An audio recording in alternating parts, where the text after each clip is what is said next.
Are they? They're kind of bright, isn't it?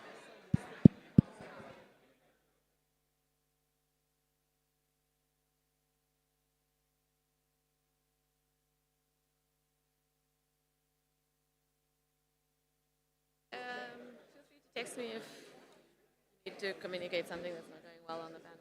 Okay. Or anything else.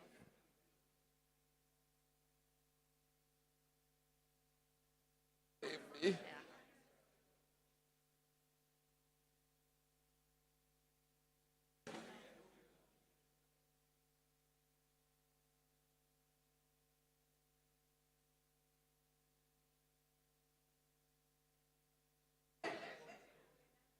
Please.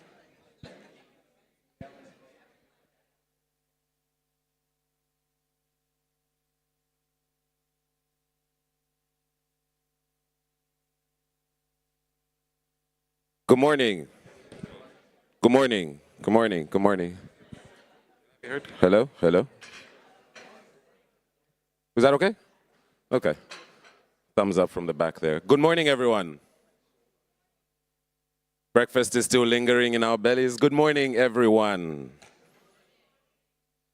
UNU-WIDER has been gracious enough to tell me that I'm kickstarting this event and I don't need to wait for one of them to start it. So thank you, Patricia, for putting me on the spot like that. But I hope everyone had a good morning, has or is having a good morning. And thank you all so much for being here for our first session of the day. No pressure, Nazir.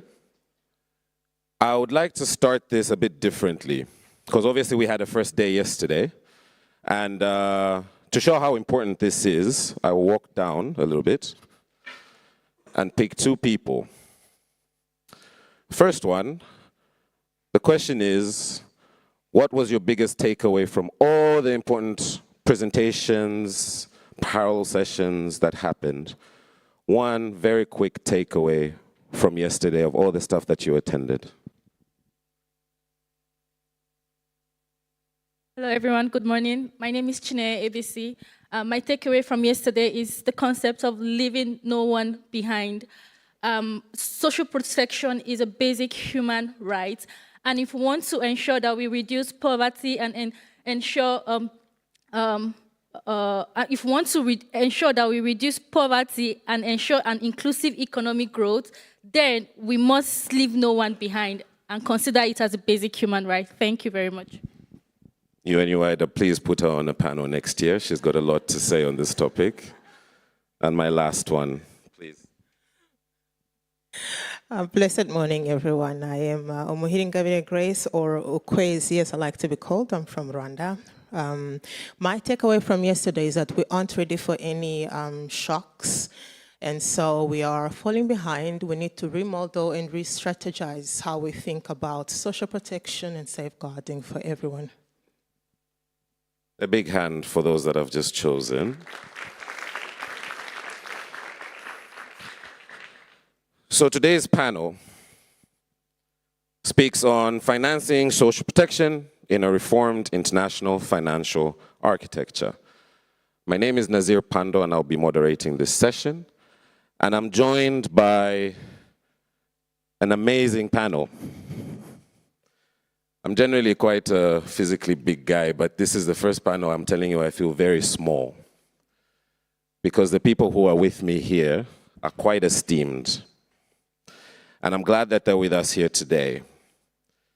So very quickly, I just want to give a brief background on why we're here. The international financial architecture, I think we all know what that is, severely needs reformation, severely lags behind in global South needs. It doesn't take into consideration very critical things that we're going through as a globe, but especially global South nations, climate change, high interest payments, debt distress. These are things that the IFA needs to now reconsider for global South nations to be able to maximize gaining investment for critical issues. And here we are with social protection being one of those critical issues. Sustainable and equitable social protection requires sustainable and equitable financing. It's a very, very clear sentence and a very clear message. As countries grapple with constrained fiscal space, rising debt burdens, and the need for green and digital transitions, the question is how the international financial architecture can support the funding of welfare systems is more urgent than ever. This panel here in front of you explores the intersection of domestic and international financing strategies for social protection, asking what reforms to the IFA are needed to sustainably support national efforts to expand social spending. So the way the session will go is that I will ask a question to each panelist, and as they answer the question, they'll be able to give an overview on the topic and then get into answering the question. Then after that, we'll get to the Q&A for everybody else.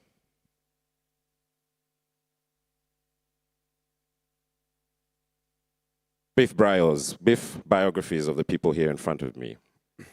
To my immediate right, Professor Annette Ogotu, Professor of Taxation and the Director of African Tax Institute at the University of Pretoria. She holds a doctorate in tax law and specializes in international tax law. She has authored books, contributed several book chapters, and published numerous articles. She has served as a member of the UN FACTI panel, South Africa's Davis Tax Committee, and the Commissioner of South Africa's Law Reform Commission. Next to her, Professor Justin Lin, Taiwanese-born Chinese economist and professor of economics at Peking University, served as the chief economist and senior vice president of the World Bank from 2008 to 2012. He's been appointed as China State Counselor since September 2013 and is current member of the WIDER board. Dr. Amelia Paulino, chief of the investment research section at UNCTAD's Division of Investment and Enterprise. She has held senior positions at UNU-WIDER and the University of Sussex and the Central Bank of the Dominican Republic. Her research focuses on trade, investment, and development, and holds a PhD in economics from the University of Kent, and has published widely in leading academic journals and volumes. Professor Arkebe, British Academy Global Professor at SOAS, University of London, and former senior minister and special advisor to Ethiopia's Prime Minister. With over 30 years in public service, he has played a central role in Ethiopia's economic transformation. As mayor of Addis Ababa and federal minister, he led bold reforms, championing industrial development and pioneered economic policies replicated across Africa. And lastly, but certainly not the least, Ms. Lucky Star Miandazi is the Tax and Domestic Revenue Mobilization Advisor at the African Union Commission. Formerly with UNDP, she led initiatives linking taxation to the SDGs in Africa. An expert in international tax policy, political economy, and advocacy, she has published extensively on global tax reform. Her work promotes inclusive, sustainable solutions, amplifying African voices, and holds a Master of Science at the University of Oxford. A big hand for the panelists, please.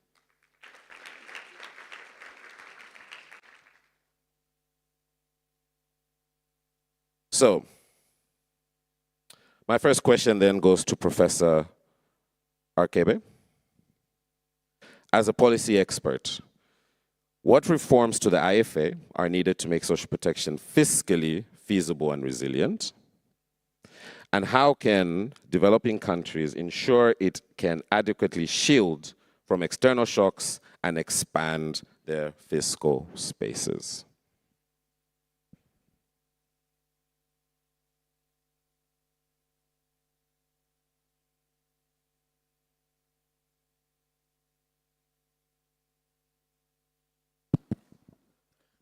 Thank you very much. I would like to look at this issue from the perspective which was also discussed yesterday by some of the speakers, most notably by Deepak Nair. And my perspective on this particular issue is social protection or funding welfare cannot be separated from growth dynamics. And also, while the international financial architecture is so important, but that solution and reform can only be a supplementary to domestic resource mobilization. This is the central theme I would like to focus. The issue at hand is we are talking about 7 billion people who need social protection, funding for welfare, and these are over 160 countries in the global south. So this raises a lot of issues. Where does the money come? And what does the expenditure, where should the expenditure be directed? How can we make it a catalyst rather than merely only cost component or expenditure? So in particular, from an African perspective, as an African policymaker, I want to provide some evidence on the continent. We have seen in the last 5 years has given us serious lessons. We have seen Ukraine crisis. We have seen the COVID crisis, both the global pandemic and economic recession linked with COVID.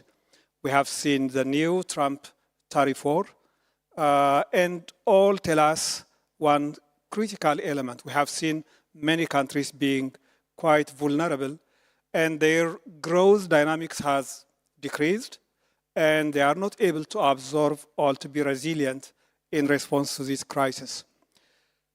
In 2025, beginning of 2025, Africa has 1.1 trillion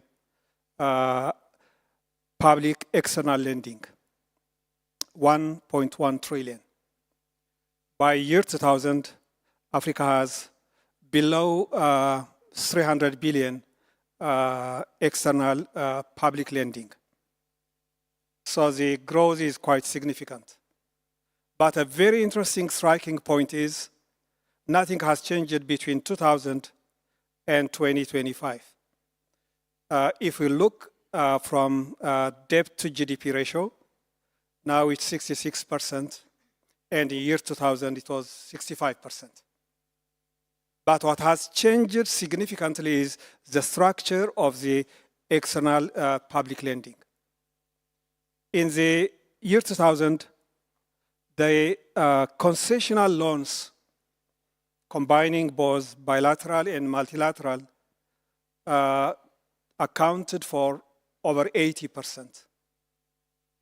Now in 2025 early, private external lending has reached 55%. And concessional loans has shrunk a lot. So African countries have difficulty to pay high interest rate at commercial rate, no flexibility. They have been advised to use innovative financing mechanism, and this has now become a major trap that has also brought IMF to support some countries. So the key issue here is this a virtuous cycle, or is it going to be a solution? And the impact of these loans, if we look at the external public spending, has been now many countries have to account only to servicing the debt about a third of their foreign exchange earnings, and from 30 to 70% of their revenue, and also nearly 5% of GDP goes to servicing. So my argument is this is not a sustainable way for growth. And we have to bear in mind, given the population growth, the dynamics that's going to happen in the coming 2 to 3 decades. But this is not the only way, the only path we have to follow. There is alternative path, a growth path that can be a solution, a virtuous cycle that can put us in a better position. Here, a key point would be on mobilizing domestic resources. On domestic resources, I want to highlight first, most of us talk about tax to GDP ratio. But to my understanding, tax level and GDP ratio does not have any miraculous impact. There may be, and there are many African countries whose tax ratio to GDP is 25%, but we don't see any capital formation. We don't see new jobs created. We also see some countries, resource poor, with 14 to 15% debt to GDP ratio, where they are also spending over 30% in capital formation in investment.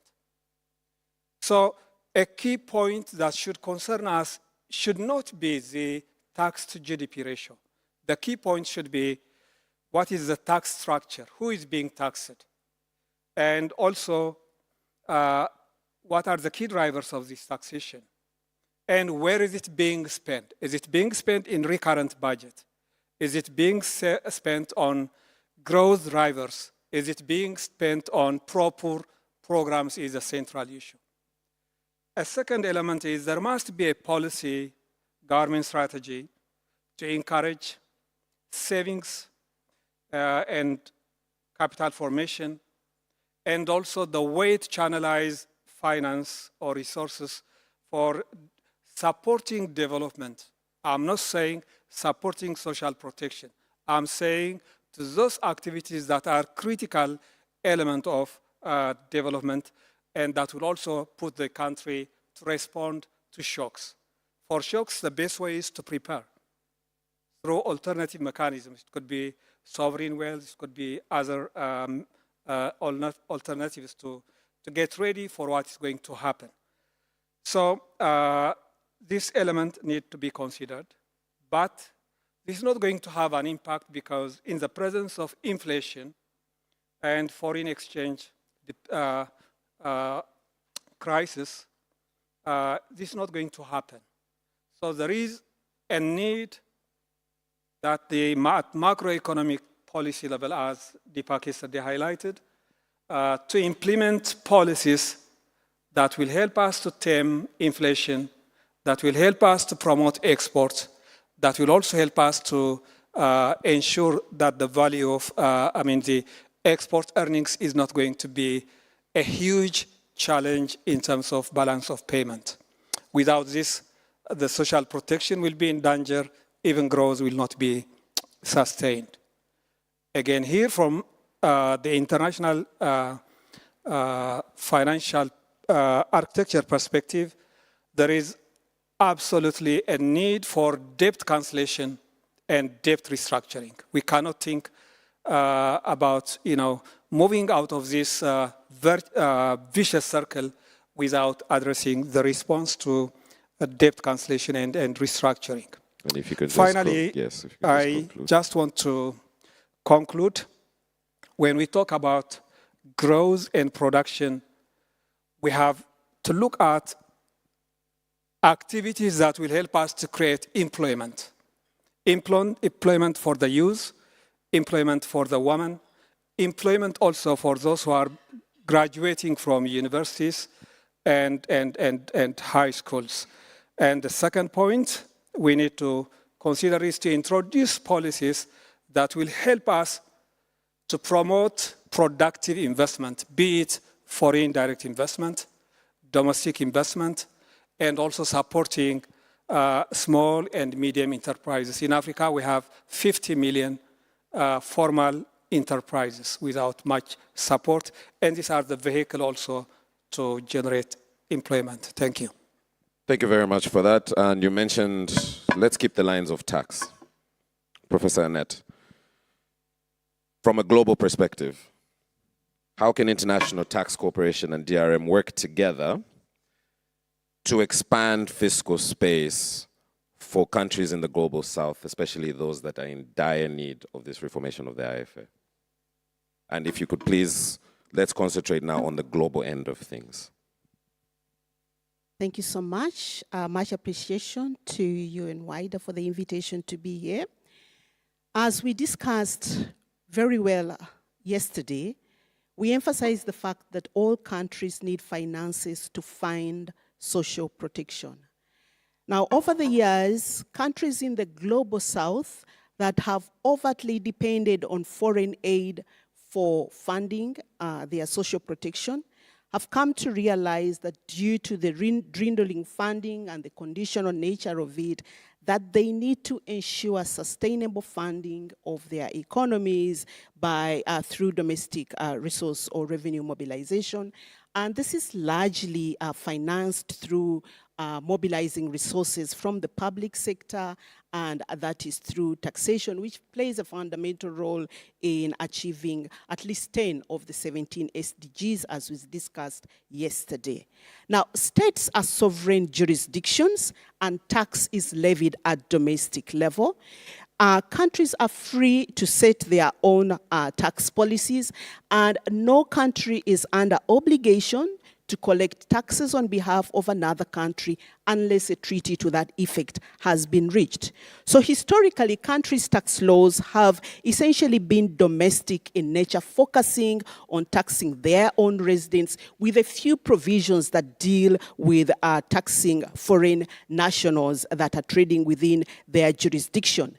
This changed over the years with the rise of globalization that led to the Industrial Revolution in the global north, and the whole colonization that came through it.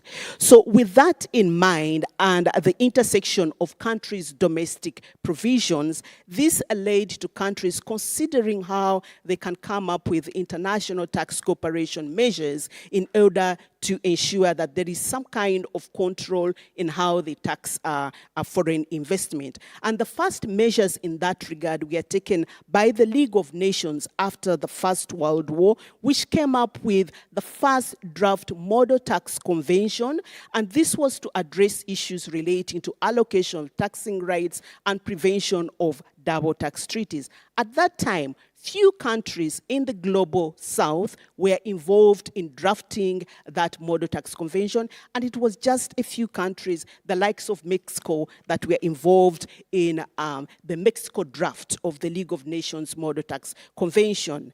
When the League of Nations was dissolved in 1945 after Second World War, work on developing the model tax convention was moved to the Organization for European Economic Organization, which later became the OECD in 1961, and it finalized the model tax convention. But the focus of the OECD model tax convention was for developed capital exporting countries, and so it did not defavor developing countries which are in the global south. And so then in the 1980s, the UN comes up with its own model that is fairly in favor of developed countries, although pegged also on the UN model. So over the years, countries have been concerned about, in the global south, about the unfair allocation of taxing rights, even when the UN model came up. And with those concerns, there were also concerns about tax transparency, because global south countries were like, the UN model and both the OECD model are not that very focused on ensuring tax transparency, especially when it comes to multinationals. And the UN Economic Council back in the 1970s was the first to come up with international standards on accounting and reporting within the UN Center of Transnational Cooperation to ensure that multinationals actually are transparent about their tax affairs in their global investments. But these measures were shut down by the business community and by the OECD back in the 1970s. And then in 1998, we see the OECD now coming up with measures of international tax transparency when it issued its 1998 report on harmful tax competition, focusing on tax havens and preferential tax regimes, which it claimed distort financial and investment flows, and called on countries to work together to ensure international cooperation through exchange of information in tax matters. This evolved in 2002 with the OECD setting up the Global Forum on Transparency and Exchange of Information. It has a peer review, and then this built up again in 2014 when the OECD called on countries to adopt the common reporting standards on automatic exchange of financial account information, still with a peer review framework. Unfortunately, even up to now, few Global South countries have benefited from these types of frameworks because the rules have been developed or the standards of reporting have been developed from developed countries' perspective, which makes a capacity-constrained Global South countries finding challenges in responding to these matters. Over the years, Global South countries have been concerned about multinationals not paying their fair share of taxes in the countries they invest in, and that is mainly the Global South countries that are base countries. But Global North countries knew about these issues and they were benefiting from the same until the global financial crisis hit and they are put in the position of source countries. And then the G20 got the political will to come up with issues to address base erosion and profit shifting. 2015 comes, and then they come up with the 15 action measures to address BEPS. Unfortunately, many of the Global South countries, we are not in position, we are not involved in setting the agenda for the BEPS action measures. And so at the end of the 15 action measures in 2016, they called for a more inclusive framework, and the OECD set up the BEPS inclusive framework to ensure the minimum standards of the BEPS measures are actually implemented in countries. The inclusive framework is apparently supposed to be on an equal footing, but that has been concerned. Is it actually on an equal footing for Global South countries? The outcome of the inclusive framework also resulted in countries coming up with a political agreement on the two-pillar solution to tax the digital economy, because this is also a concern for countries from the Global South. Pillar 1 deals with a new nexus to tax the digital economy, which is currently on ice because of political stalemate in the US. And then the Pillar 2, which deals with the global minimum tax of 15%, and a number of actually Global South countries are beginning to enact legislation on that. And it helps to put a floor to tax competition and the race to the bottom. Hopefully, this will help developing countries address issues relating to tax incentives that are essentially a giveaway of their revenues. On the back of that, we also see global developments on relating to high net worth individuals. This is actually also an issue in developing countries. We do have quite a few high net worth individuals in developing countries. And in 2024, at the G20 finance ministers and central bank governors, Brazil proposed a minimum tax on high net worth individuals at 2%, with increased concerns about illegitimacy and lack of inclusivity in the international tax framework. In 2022, the UN passed a resolution for promotion of inclusive and effective international tax cooperation at the UN in order to deal with various matters, including tax evasion, avoidance, BEPS, illicit financial flows, and so forth. And as I come to an end, we have a resolution passed on the UN Framework Convention on International Tax Cooperation with protocols that will address issues, hopefully, that are for concern of Global South countries. As it is right now, it is yet to be seen whether Global South countries will benefit from this new framework convention. Thank you. Thank you, Professor. And I think that was an absolutely exceptional lesson in how we've come from in the past, which is a very important issue, to where we are today. So, Ms. Miandazi, let's now focus on the African context. How can they, after reviewing where we've come from to where we are today from a global perspective, now when we focus on the African continent and the African focus light, where are we and how can we marry the two, international tax cooperation and DRM, to make space, fiscal space, for issues around like social protection, for example? Thank you so much, and thank you to UNU-WIDER for having the African Union present here today. So thanks to Professor Aneta, my job is easier now because she gave us a historical context. So I'll focus on the now, where we're at. So the context of this topic has been shaped, but for the African continent, we've had of so many figures. So I will mention one that is a very common figure, which is the amount that is lost to illicit financial flows, the 88.6 billion annually, which was a figure from UNCTAD. But this figure is not just a statistic. The figures that about 20 African countries or more are in debt distress or at risk of debt distress is not just a statistic. It represents schools that should have been built. It represents healthcare workers that have not been hired. It represents social protection programs that have not materialized because this money is being lost. So I just want to start by making it clear that Africa is not a poor continent. We are just being impoverished. So given that, I will go to my comfort area, which is taxation. So taxation stems, as Professor has said, it's usually seen as a national prerogative. But given that now we have to link it to international taxation because of what we've discovered, in a globalized multilateral world, we cannot do without each other. Digitalization has proved that. Artificial intelligence has shown us that.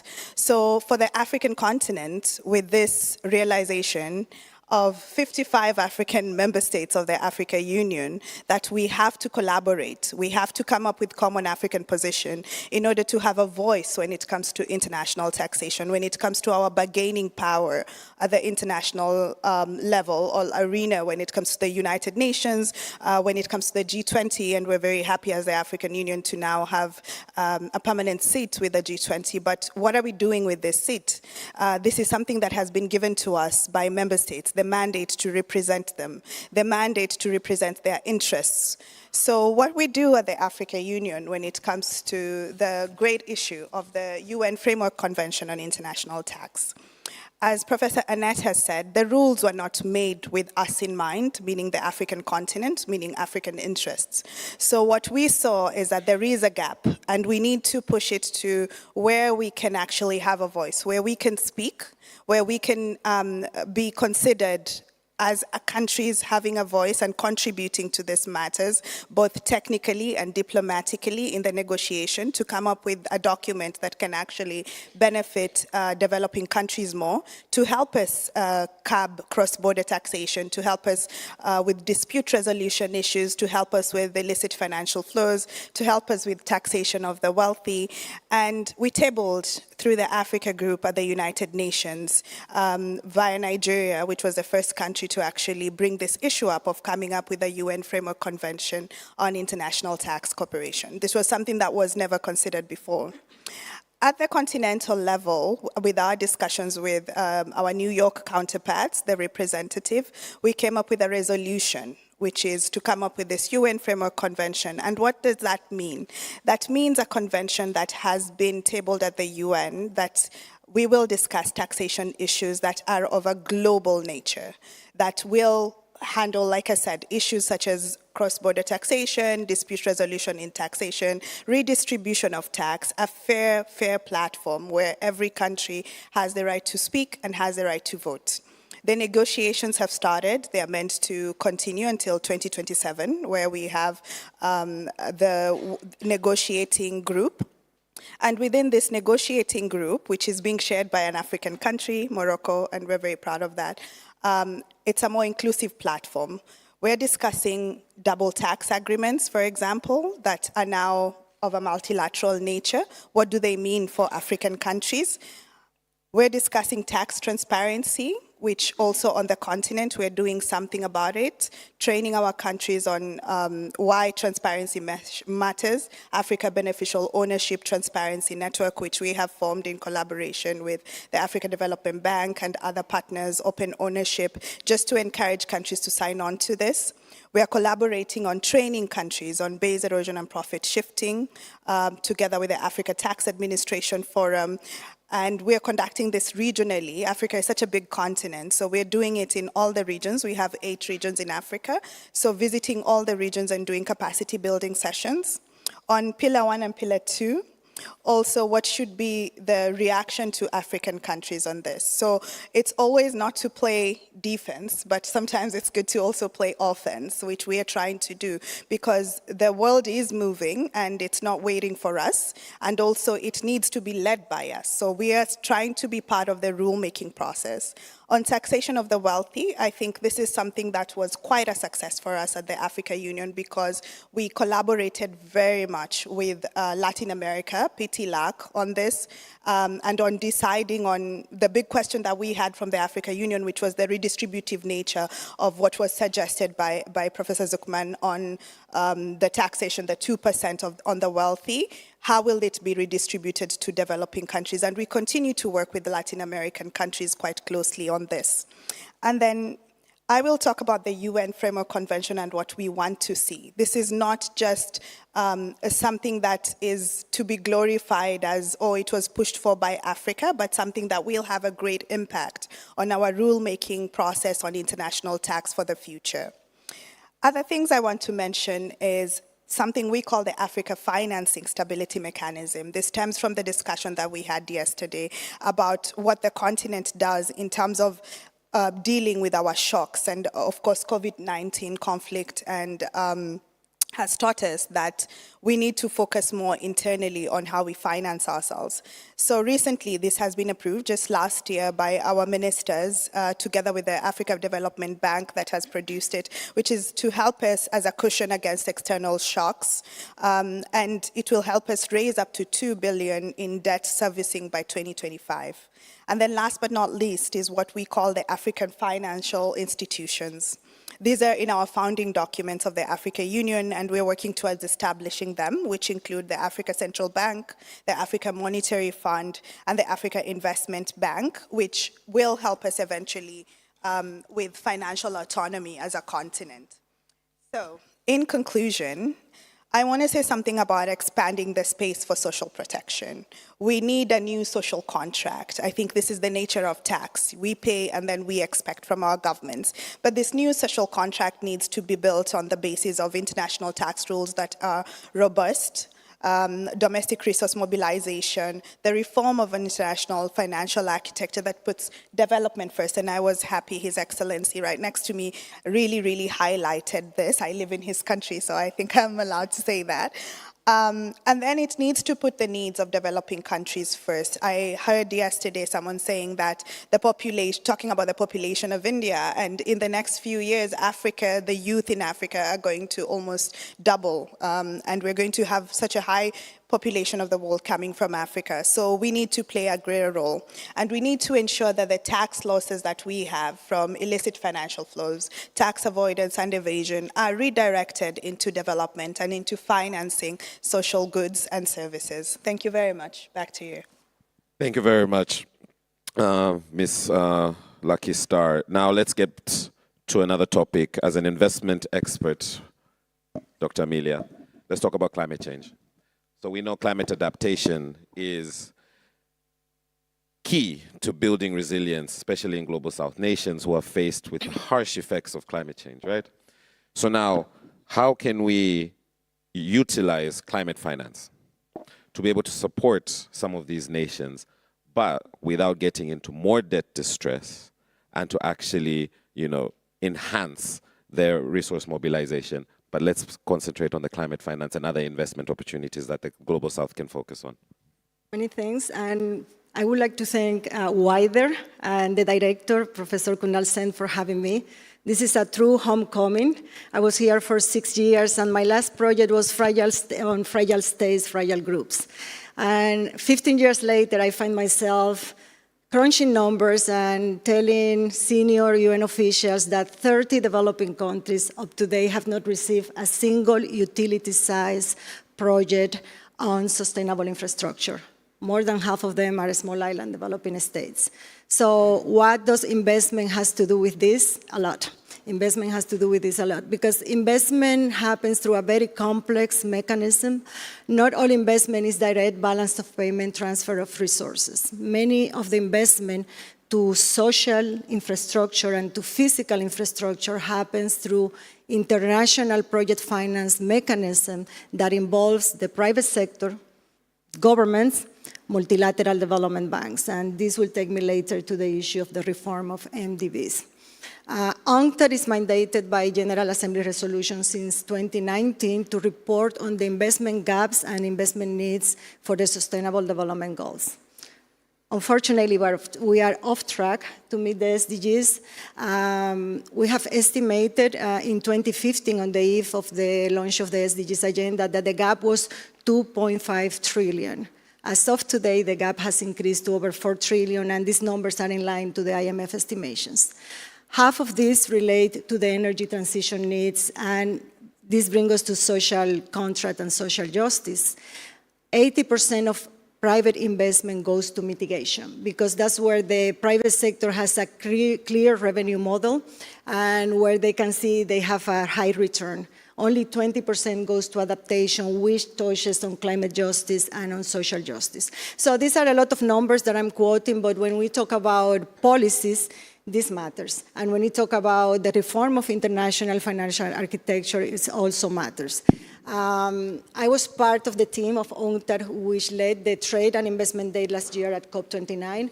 We did a lot of work towards the new quantitative goal for climate, and there was big fanfare that the 100 billion target of the Paris Agreement was reached. But bad news for the Global South is that most of this was achieved through non-concessional loans, not direct investment or direct contribution.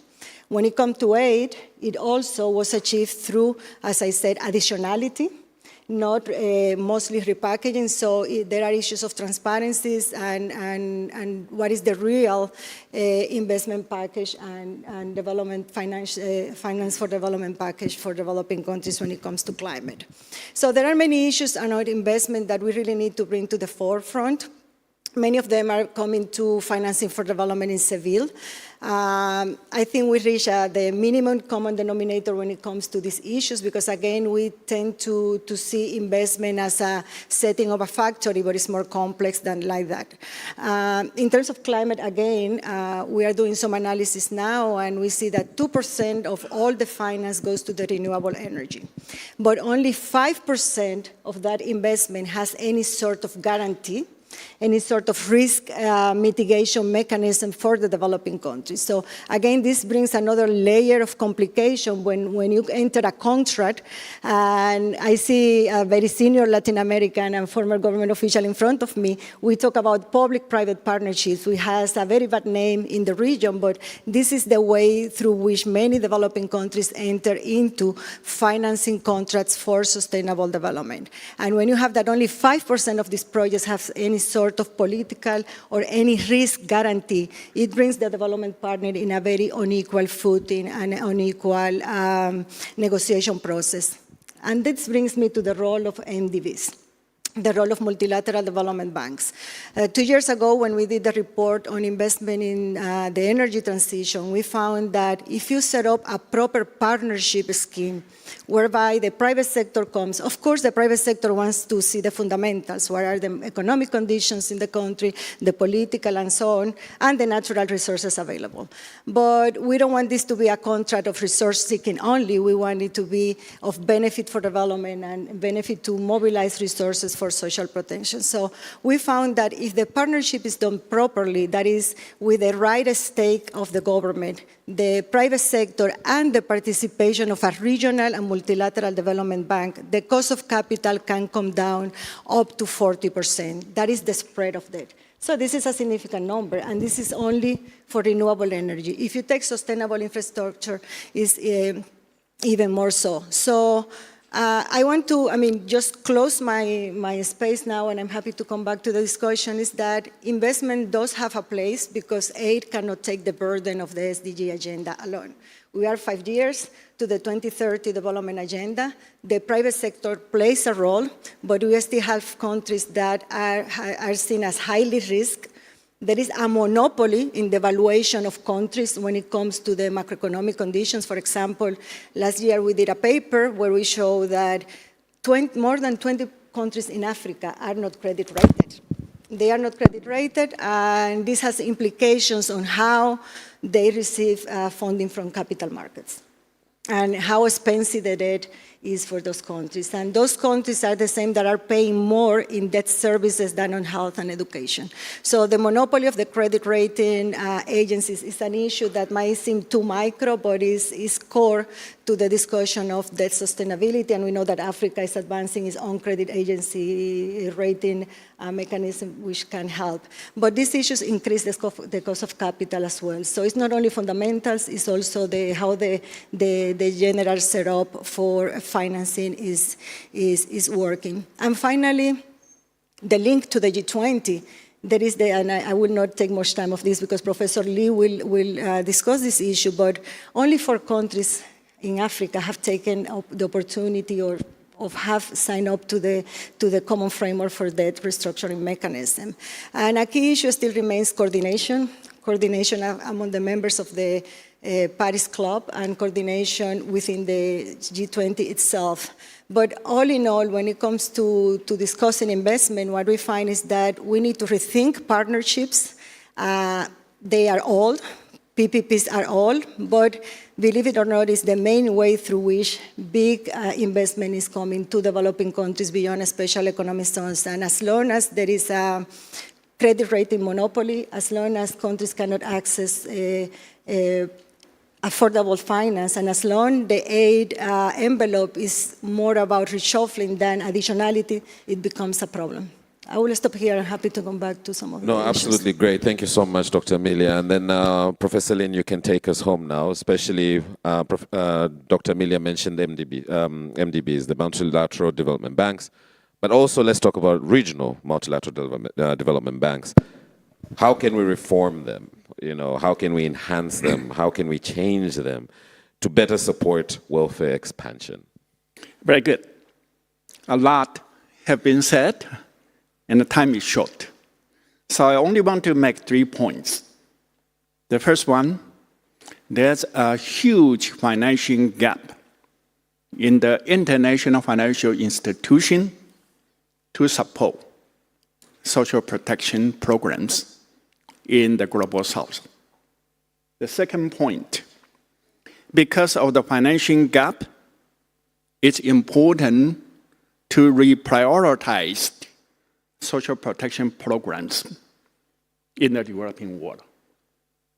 And the third one, to make this happen, the most important reform of international financial institutions is the reform of development ideas.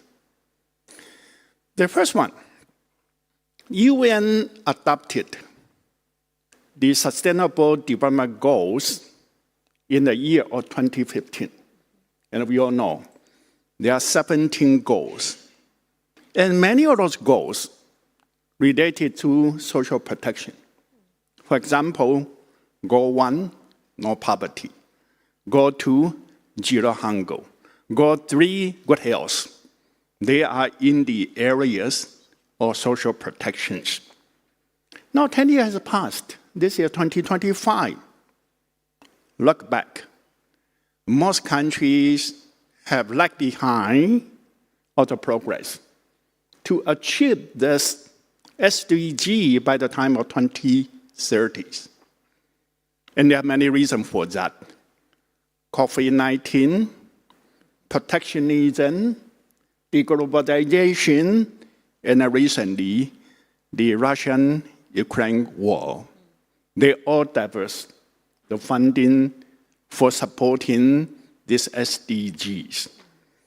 Because of that, when India took up the presidency of G20 in 2023, the Indian government organized an international expert group to work on an issue about supply sufficient funding for the multilateral development institution to deliver its mission.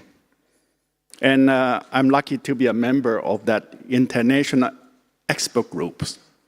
And we call for triple funding, triple lending of this international financial institutions, If we want to reach the target of SDG by 2030, and we want to reach the target of climate change by the time at the end of this century, we need to make the lending in the international financial institution to be tripled. But if you look into the fact, not only the funding did not triple, the funding did not increase, the funding actually declined. So from this fact, there's a huge financing gap for the global financial institution to deliver its targets. But funding has a gap, it's a reality. But we need to provide the social protection, it's a need. Under this kind of situation, certainly, we need to look into what are the social protection programs. And we need to reprioritize which one we should do first, which one we should do to give more weight. And for this, I'm so delighted that Professor Deepak Nair already discussed that. Traditionally, we talk about social protection. We are talking about some kind of short-term emergent relief. When people are hungry, we support them.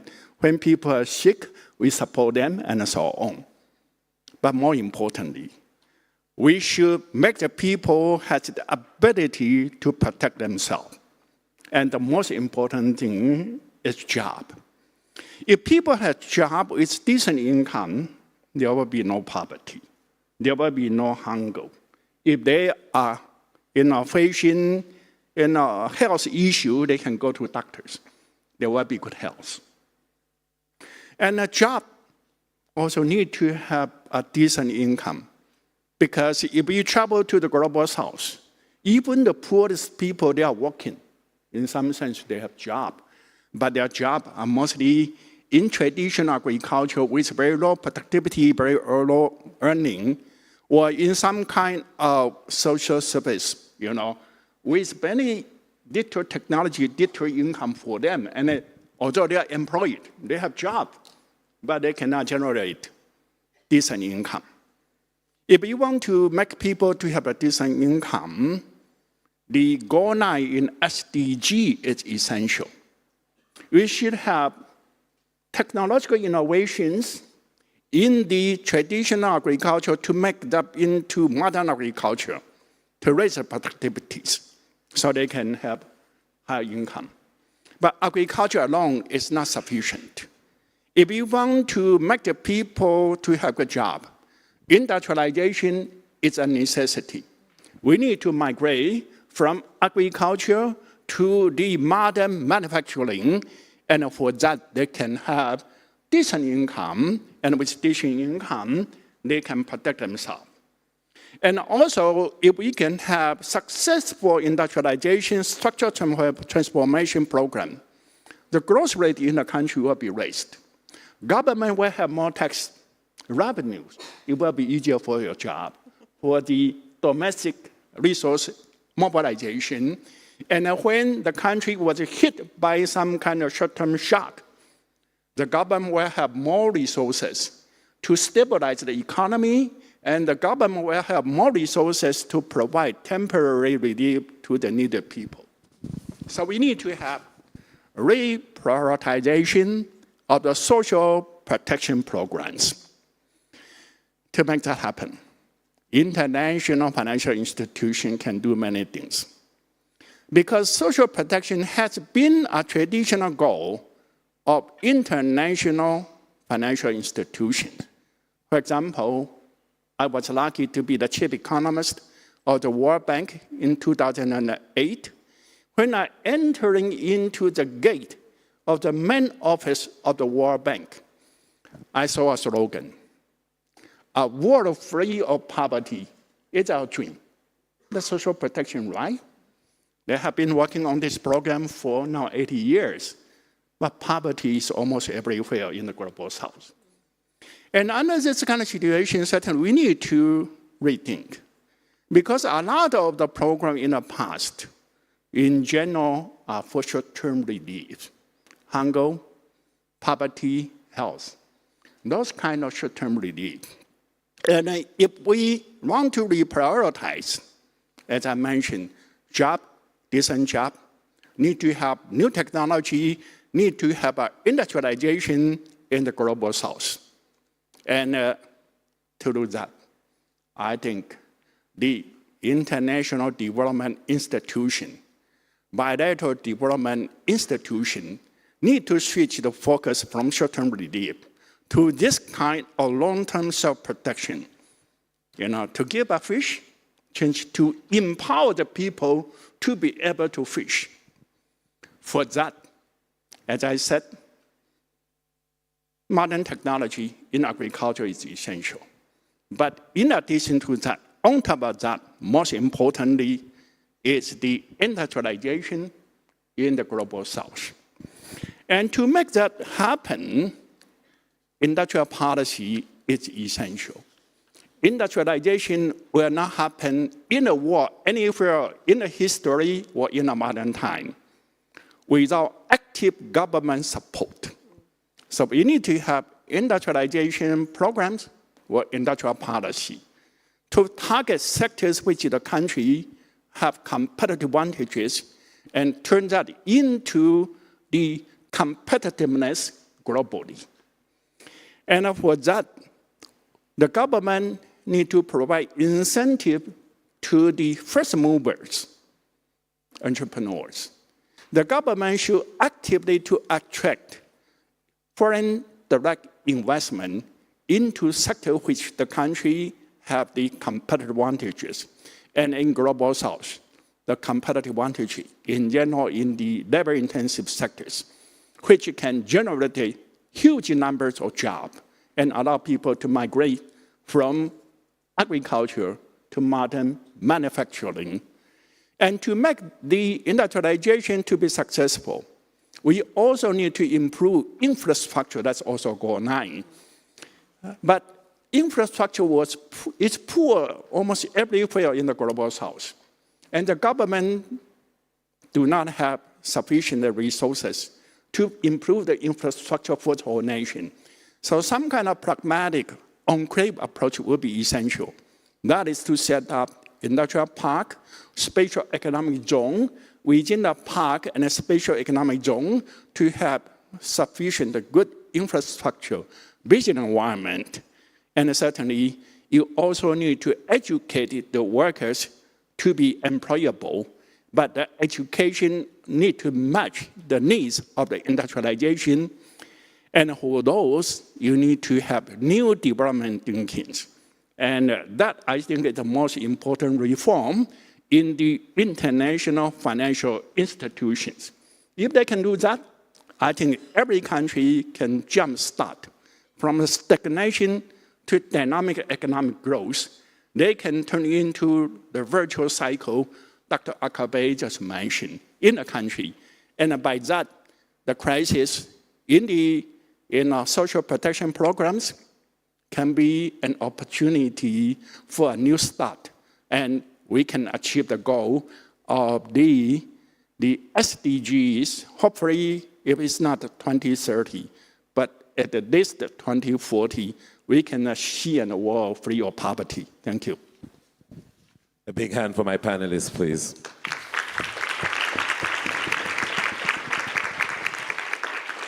I would just like to get a quick indication from the session leader. How many minutes do I have for Q&A?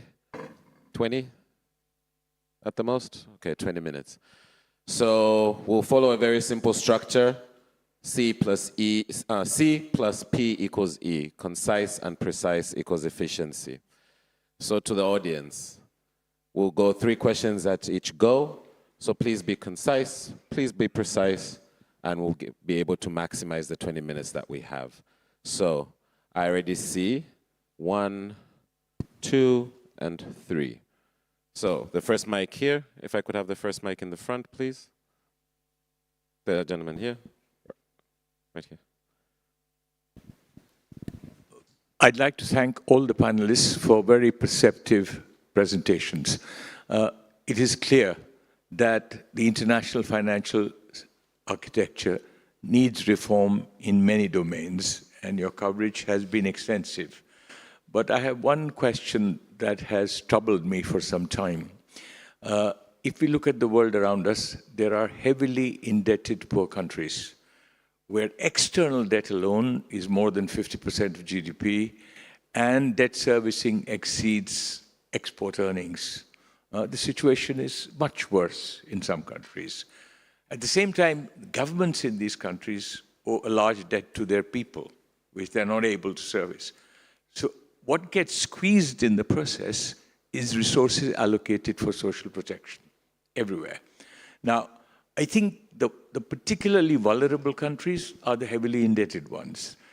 And there is need for, I think it was mentioned, there is need for an institutional arrangement in the international financial sector that deals with their problems, whether it's debt restructuring, debt cancellation, in an equitable and fair way.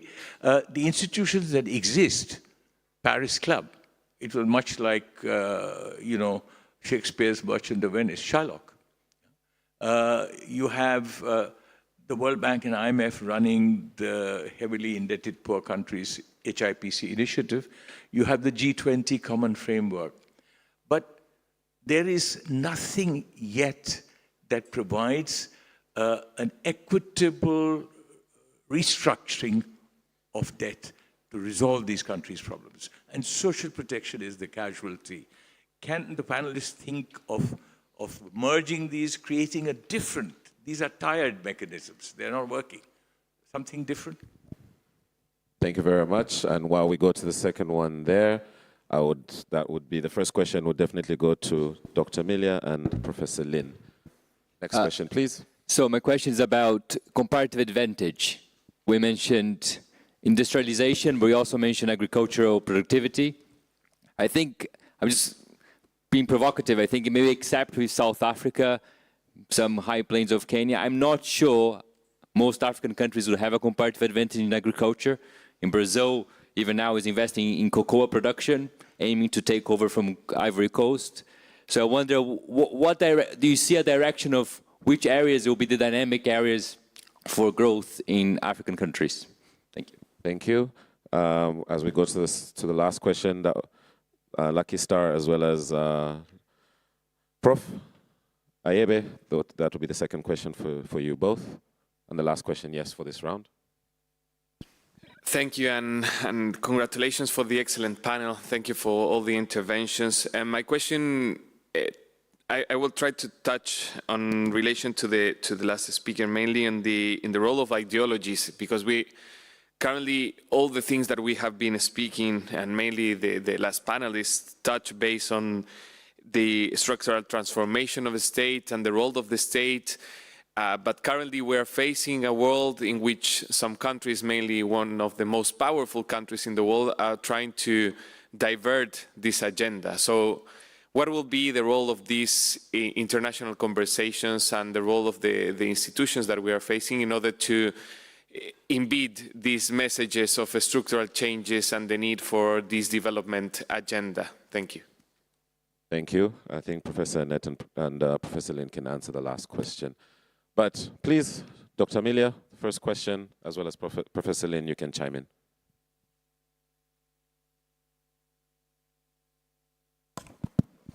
Many thanks, Professor Nair. I don't know if I have the answer, but you are completely right that there are many countries, as I mentioned before, paying more than the export earnings on debt.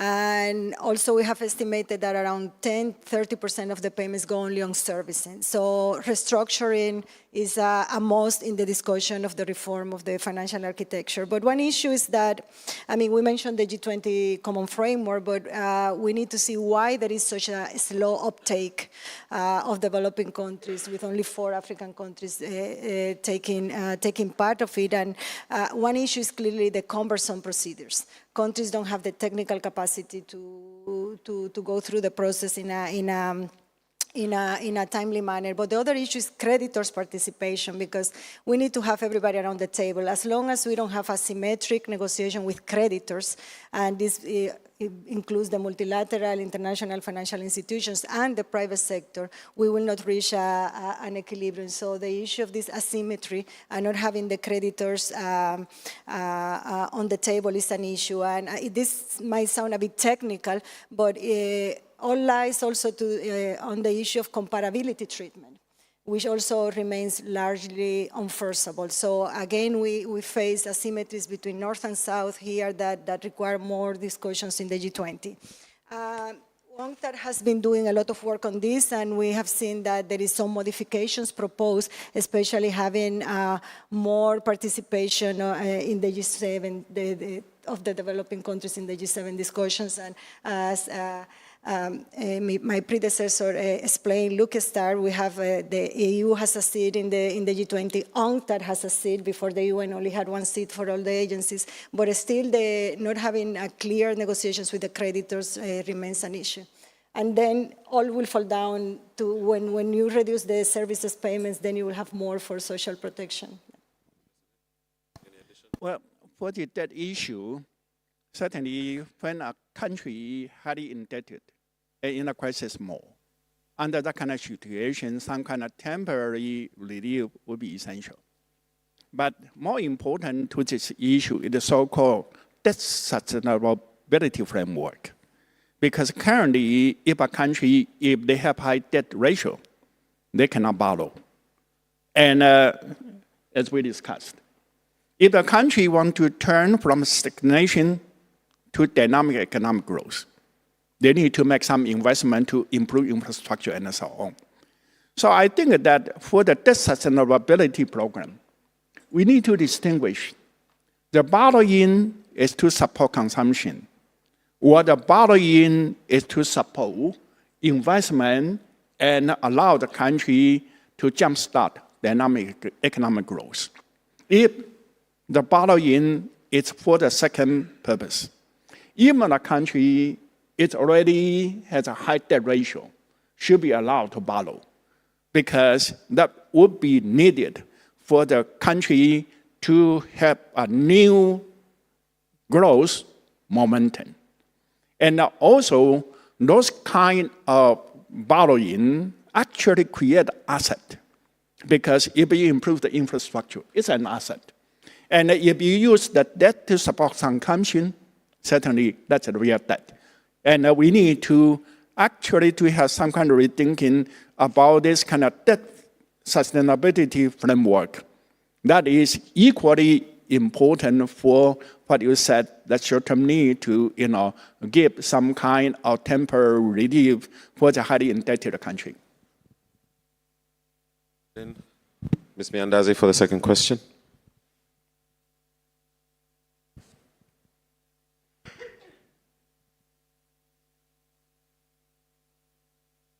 Yes, thank you so much. So first, before I answer the questions, just very quickly on debt and institutions. Just recently, the African Union had a conference in Lomé in Togo and there's a declaration, the Lomé Declaration, that has some of these elements, including fronting the idea of something new under the UN on debt. So I would advise you check that out online. On the question that was addressed on comparative advantage for African countries, one of the things that we do have a comparative advantage on is our youthful population, and this has introduced entrepreneurial ideas that like we've never seen before. We need to create jobs for them, and we're seeing this increase. Of course, agriculture still remains one of the biggest, especially in employment of women in the society. Technology also, and innovation, and that's why we're insistent on taxation of the digital economy. What can we gain eventually in Africa on this? The extractive sector, rationalizing some of the tax exemptions that we've been giving for so many years in this extractive sector. Are they really necessary for our governments? Should we continue to give them out? How can we create value in our own continent? So I know that Botswana, for example, has announced now that they will also start processing their own diamonds in Botswana before exporting. So these are some of the innovations that are coming up in African countries. And of course, because of this dire need of the growing youthful population, we need to create employment. We need to provide decent decent jobs, quality, and they still need to contribute to the economy. I come from Kenya, and we've seen what the Gen Zs can do. So now the youth are showing us that we can actually create a new world where we think beyond just the reliance on agriculture and try to diversify. Thank you so much. Professor Akebe will close off, but I would like to go to Professor Annette on the same question, if you can expand a little bit more. The same question looks like we are looking at it from the same angle. Thank you, as tax people. Dynamic areas for growth in Africa. I think this is critical, and it is important for the globe at large, with the issues of immigration that we are facing, because what happens in one corner of the world has an impact to the rest of the world. And so coming together as a globe to be sensitive about issues that are happening in the one corner of the bigger room is quite critical. So what are some of the areas that I will re-emphasize what Lakista has just said? The service industry is a big one, and she's talked about issues about digitalization in Kenya, beneficiation in the mineral sector. You've referred to Botswana. This is a big thing they are working on, and many African countries are actually putting a lot of emphasis on beneficialization, the matter that you've just raised, going beyond agriculture and increasing industrialization. Industrialization, a big thing, big special economic zones that are being raised in very many African countries. And the concern here, as we get into investing in some of this sector, then as I was talking about international tax issues, now we see issues regarding the global minimum tax and curtailing tax incentives. How can countries in the global south ensure that there is substance in some of the investments that are being encouraged, and to avoid offering tax incentives for that are inefficient, and multinationals or companies would have invested in any case, even without those incentives.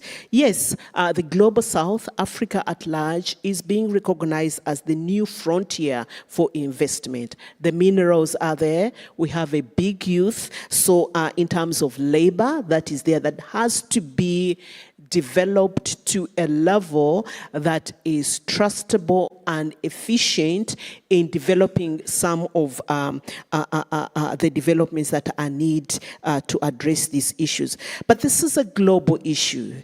To address issues in the global north by the south, it's literally all of us in one pond. We fail to acknowledge that there is a ripple that is coming up on the other side, and the wave of it is coming towards my door. I think that's a matter we need to acknowledge and work together to resolve. And finally, Professor Akebe, to close off this round of questioning.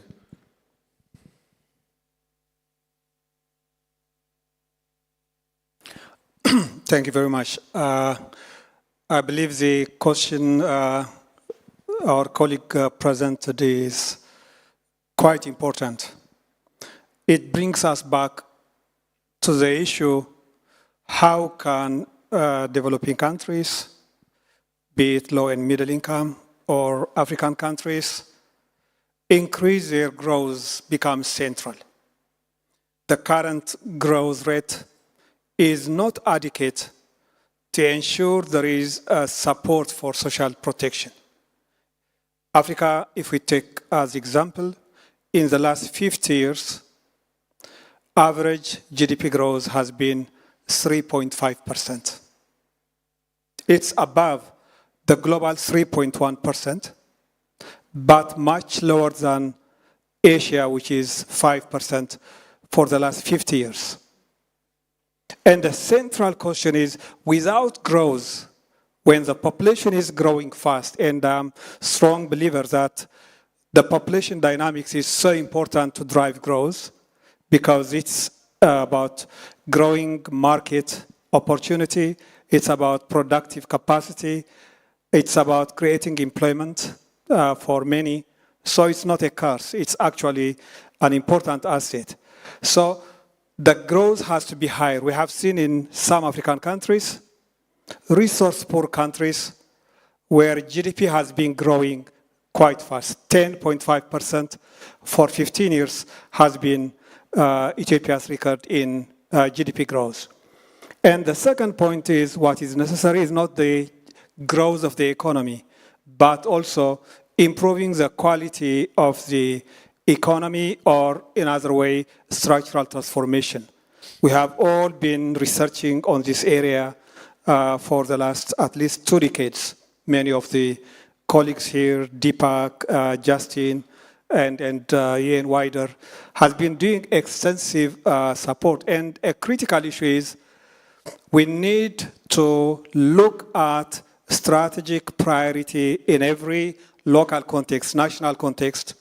We need to apply an industrial policy perspective and framework, draw higher quality of growth. And here manufacturing becomes central because of the spillover effect. Agriculture is critical. When we talk agriculture, it's a wide sector. Employment will be limited, but the production will be important. Many African countries still import food. And securing food security will take a lot in terms of reducing inflation, in terms of also improving livelihood in urban centers. Same thing with some services. Mm-hmm. And we also see some important progress made in many of African countries. So this brings us back to the, for me, a unifying factor that for social protection to succeed, even if we reform international system, which is doubtful, although we will have to continue putting pressure, but what is in our control primarily is to drive growth, to drive economic transformation. Thank you. Thank you. If I can just take 2 final very quick questions. We'll go gender balance at the end and over here. So right next to you, yeah. Thank you very much. It's just so interesting to hear all your views, and it makes me question that if we really want to reform the international financial architecture, it's actually more political than the need for global cooperation. That's how I'm seeing it.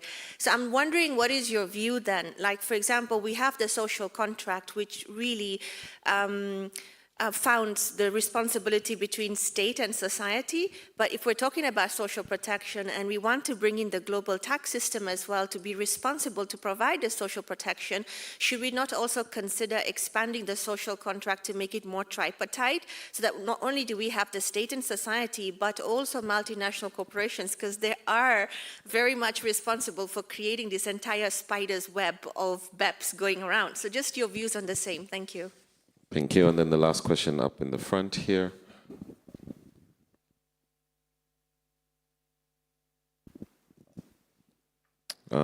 Lucky Star, that will be your question. Thanks a lot. This is Veronika Wozak again from the International Labour Organization. Just a quick comment, we heard this yesterday as well, about the focus on employment and job generation for improving social protection. And our employers' organizations always say that the best social protection is a decent job. I think it's important to maintain some conceptual clarity in this discussion. I fully agree that job-led growth is very important and that it needs to be a decent job. If your job is exploitative and makes you ill, if the wage regime is not such that it increases your contributory capacity also for social security and also generates tax revenues that enables the government to invest, that all is super important, but that's not social protection. The promise of the government to support you in finding a decent job is important, but it's different from the government to support your income security and access to healthcare regardless of your employment status. And also, we must not forget that a large part of the population we do not want to see on the labor market, and social protection systems should cater towards those populations. We don't want child labor.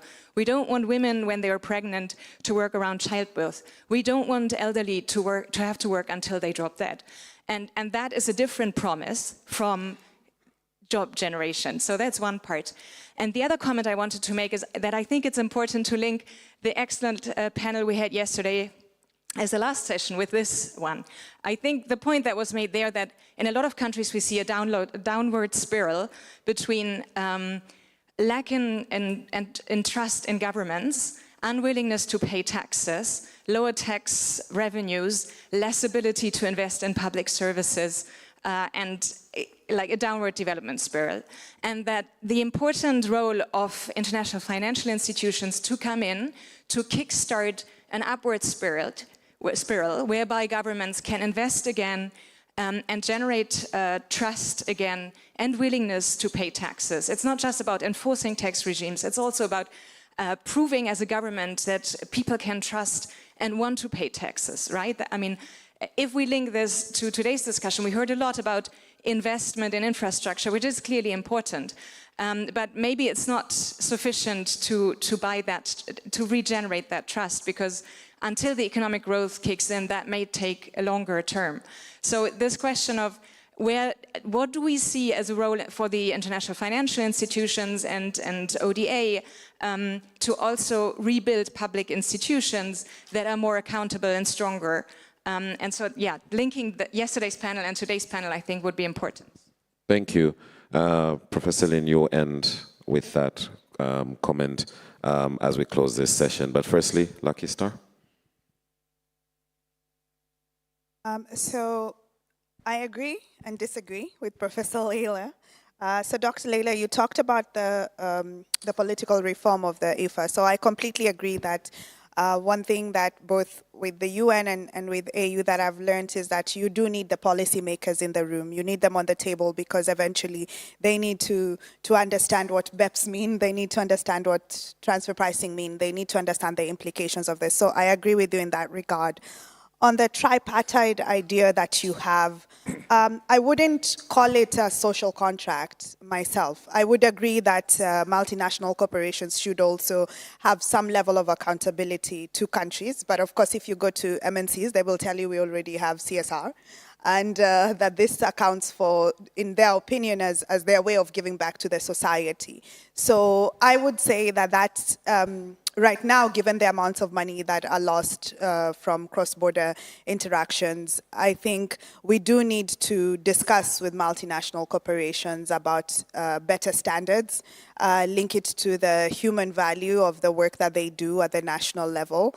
But I think starting from a tax perspective of them paying what they need in the countries where they actually extract value and they actually extract. I think that's my first stage before I move on to social contract with them. And I think the last point that was made actually emphasizes this, which came also from the panel from yesterday. First, we need to strengthen the social contract between the government and their citizens. And I think with that, then the governments will be able, when they're negotiating with multinational corporations coming into their country, negotiate better for their citizens, negotiate better terms for the multinationals to operate in their country. So I think the contract there between the government and the multinational is what I would emphasize, and then that links to what they do to the citizens within the country, and then we can think about eventually making that at the international level. Thank you. Okay. Very quickly to connect on the issue of how to bring this third leg to the table. We tend to forget that there is companies come to a country either directly or through investment treaties. Just to give you a number, out of 3,000 international investment agreements out there, only 6 have gender provisions that are enforceable. The others are aspirational. And then when it comes to sustainable development, many of the state investors' dispute settlements happen because sustainable development issues. So as long as developing countries don't come to the equal footing on the table with multinational enterprises, all the issues related to social protection and environment will be on the unequal side. And the other issue is the underutilization of outward investment promotion as a tool for development. I have done some work on gender, and it's not only the investment that they bring, but also the social norms and practice. And believe me, there are not more than 2-3 countries, one of them is the Netherlands, that provide investment promotion outward incentives to the companies from their country to behave socially responsible where they invest. So this is an issue that is not very much touched upon development, but is important. Finally, is you mentioned reporting CSR, ESG.